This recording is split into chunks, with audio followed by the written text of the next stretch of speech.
parte da população, né, sei lá, enfim, dessa galera que não aceitava essas políticas autoritárias ou essas coisas que ele falava, ele conseguiu desconstruir o discurso, relevar o discurso de ódio dele, pautando exatamente nisso. Porque eu sou contra o PT, porque eu sou contra a corrupção, porque eu sou contra tudo isso aí. Porque ele faz tudo ser simples, entendeu? Demais, é mastigado. E a gente, isso. A nossa cultura brasileira não se discute política, não se discute futebol, não se discute religião. Aí fica nessa burrice de não ficar conversando sobre nada e ninguém sabe o que o outro tá pensando, não ter como discutir as ideias, os assuntos. Tá, mas por que eu tô falando isso? É justamente pra gente tentar entender mais ou menos, porque a galera... Porque quando a gente olha pra trás, por exemplo, quando a gente olha pros governos fascistas, quando a gente olha pro governo nazista, a gente pensa de, caramba, como é que esse povo deixou isso acontecer?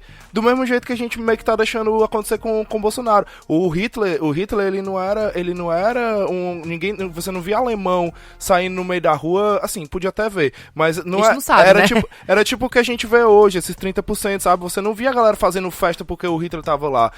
O Hitler, pra eles, era tipo um mal necessário. O bicho fala meio... É que nem o Bolsonaro. O bicho é meio... É o tiozão do churrasco. Que entrou o bicho que fala... na mesma desculpa, né? Tava na crise econômica, o país... O bicho que fala... O bicho que fala umas besteiras aí, mas ele é necessário. Ele vai mudar isso aí. Mas o Bolsonaro é contra o establishment. O Bolsonaro é contra a corrupção. O Bolsonaro, sabe? Assim, o Bolsonaro vai armar a população. Então, assim, releva sempre esse discurso dele, releva sempre ele ser incompetente, ele não ser, ele ser essa piada que ele tá sempre se relevando porque tá se acreditando nesse viés aí que ele fala, né? Nessa desconstrução desse discurso dele pra poder ganhar popularidade. Ele surge com a memória fraca do povo brasileiro, que a gente não aguentava mais essa velha política, ligado e orquestrado a uma estrutura internacional que queria uma mudança dos governos progressistas da América Latina, da América do Sul. É visível que não agradava aos Estados Unidos os governos ditos progressistas da América do Sul. Vai trazer à tona novamente um discurso de um comunismo, um mal comunista, que eu não sei como alguém ainda cai num discurso desse, achando que o mundo vai virar comunista. É uma inocência. É uma inocência boba de alguém. Eu posso ter até um pensamento comunista, mas dizer que a gente vai conseguir ser um Estado comunista é muito sonho, é muita ilusão de acreditar que um governo vai fazer isso. É muita utopia. É muita utopia. Seria muito lindo, é bonito. Sabe? Mas a gente tá vivendo a distopia, então a gente pode sonhar com a utopia. Muito bonito. Esse processo de transformação, eu acredito que até possa ocorrer uma utopia. Eu acho que é pensável, mas é um processo longevo, porque é um processo educacional. E toda educação, qualquer um sabe que uma mudança dentro de um sistema educacional demanda de 30 a 50 anos. Para a gente mudar a mentalidade da sociedade através do sistema educacional, eu preciso de meio século. Meio século são 4 gerações. É uma política de Estado muito longa. Então, assim, não tem como eu imaginar isso porque o Lula vai ser eleito. Isso não existe. Principalmente porque, se a gente for ver os projetos educacionais dos 3 primeiros governos do PT, não tem mudanças significativas do modo operante do sistema educacional. A gente mantém o modelo educacional e a não valorização do professor. Por mais que tenha melhorias em vários âmbitos, aí a gente era um outro podcast só para discutir o que foi a educação antes do PT e depois do PT dentro de um projeto. Foi bom? Foi. Mas longe de a gente pensar que haveria mudanças estruturais de longo prazo, porque o currículo, em todos os sentidos, não mudaram. Quando se pensou em fazer alguma coisa, era no segundo governo da Dilma que ela não fez nada. Foi um zero à esquerda como governo.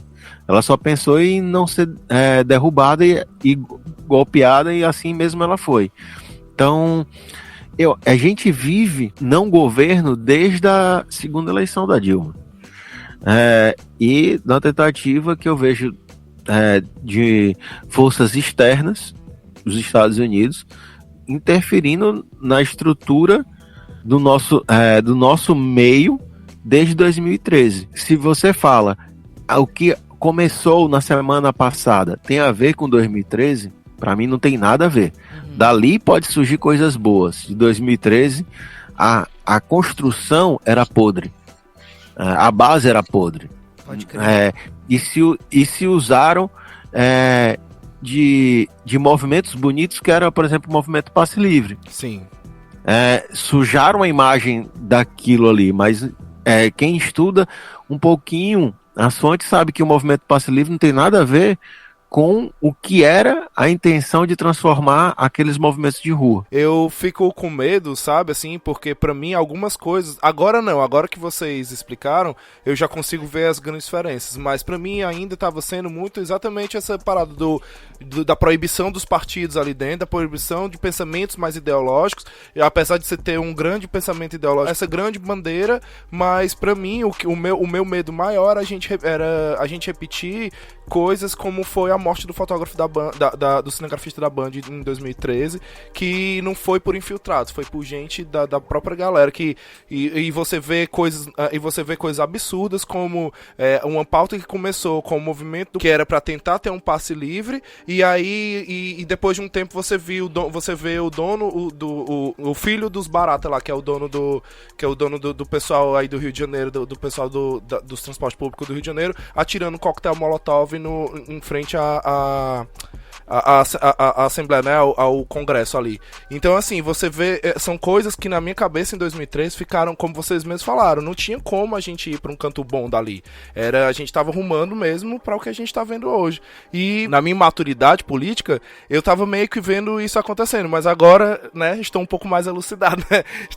Eu estou vendo mais as diferenças. Pois é porque assim, eles se utilizaram de um movimento que ia pra rua, inflaram ele e transformaram ao endereço desses agentes que a gente não sabe de fato quem eram. Era dinheiro vindo do exterior que fazia essas programações e reuniões por grupos de WhatsApp, grupo de Facebook e afins.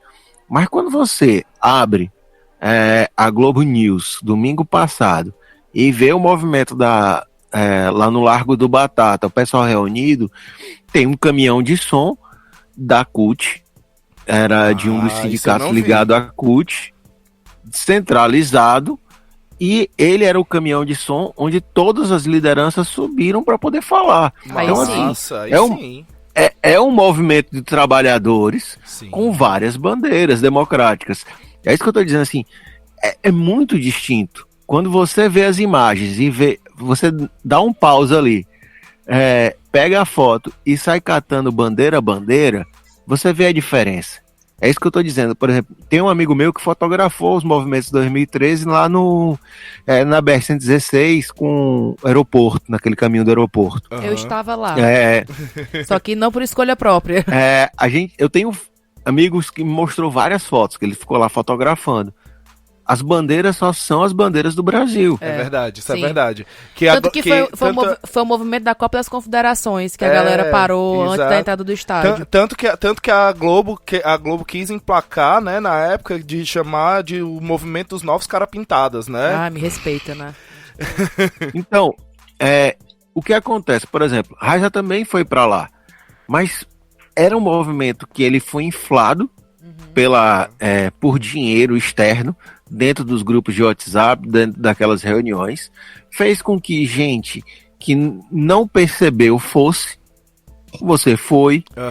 Eu tava trabalhando, eu fui na verdade a inimiga do movimento, porque eu tava trabalhando pra FIFA na época de intérprete e a galera parou meu ônibus, depredou o ônibus, furou os pneus, fez o caralho e ainda ficaram ameaçando a gente quando a gente saiu do ônibus. Então, tipo assim, na época, é tipo uma evolução política, né? Você vai entendendo as coisas. Na época eu era a favor do movimento, mas eu me vi no lado inimigo. E foi, assim, uma das piores dias da minha vida. Ter que pedir arrego à polícia, porque senão eu ia morrer, porque ou eu morria pelos manifestantes ou eu morria pela polícia. Jogaram o coquetel molotov em cima de você, né? Não, foi um dos piores dias da minha vida. Eu estava lá naquela putaria, eu não pude correr, eu não pude me proteger entre os manifestantes, ou era a polícia ou eu me levava a pauta dos manifestantes. Foi mais ou menos isso. Então, você junta o que é que tá lá, o poder externo? Cara, eu quero confusão. Eu quero que aquilo desestruture a política brasileira. Como isso vai ocorrer? Não tô nem aí. Exato. O importante é que ocorra. É muito diferente quando você pega a imagem de agora, de domingo passado, e você vê a pluralidade. A pluralidade em bandeiras, em camisas, em falas. Então, você vê democracia hoje. Você não vê democracia em 2013. E quando eu falava isso... Depois de certo ponto, realmente se perdeu.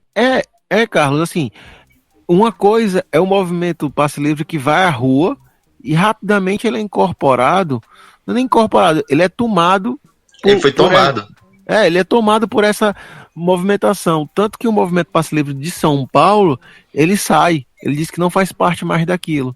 E mesmo assim, tudo aquilo continua. E é impulsionado ao extremo. Então, assim, a minha visão, e eu dizia para meus amigos na época, pô, isso aí tem cara de nacionalsocialismo.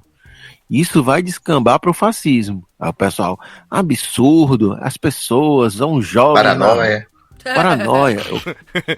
Cara, isso tem cara ruim.